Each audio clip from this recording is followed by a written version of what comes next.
దక్షిణాఫ్రికా పర్యటనలో తొలి టీ20లో గెలిచి రెండో టీ20 మ్యాచ్లో ఓడిపోయిన భారత్ సిరీస్ దక్కాలంటే తప్పక గెలవాల్సిన మ్యాచ్లో అదరగొట్టింది. ఈ మ్యాచ్లో టాస్ ఓడి బ్యాటింగ్కు దిగిన భారత్ భారీ స్కోరు చేసింది. నిర్ణీత 20 ఓవర్లలో 6 వికెట్ల నష్టానికి 219 పరుగులు చేసింది. One down batter Telugu cricketer Tilak Varma సెంచరీతో అదరగొట్టాడు. 56 బంతుల్లో 107 రన్స్ చేసి నాటౌట్గా నిలిచాడు. ఈ మ్యాచ్లో టాస్ ఓడి బ్యాటింగ్కు దిగిన భారత్కు ఆదిలోనే భారీ షాక్ తగిలింది.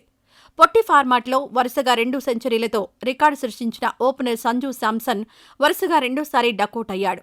మూడో టీ20లో 2 బంతులాడి క్లీన్ బౌల్డ్ అయ్యాడు. ఈ దశలో బ్యాటింగ్కు వచ్చిన తెలుగు క్రికెటర్ తిలక్ వర్మ అదిరే ప్రదర్శన చేశాడు. అభిషేక్ శర్మతో కలిసి స్కోర్ బోర్డును పరుగులు పెట్టించాడు. వీరిద్దరూ ఎడాపెడా 6లు, 4లు కొట్టడంతో స్కోర్ బోర్డు జెట్ స్పీడ్లో దూసుకువెళ్లింది. దీంతో 8 ఓవర్లు ముగిసేసరికి భారత్ 99-1తో నిలిచింది. ఈ దశలో భారత్ 250 పరుగులు చేసేలా కనిపించింది. కానీ అభిషేక్ శర్మ 25 బంతుల్లో 50 రన్స్ అవుట్ అయ్యాక స్కోర్ బోర్డు నెమ్మదించింది.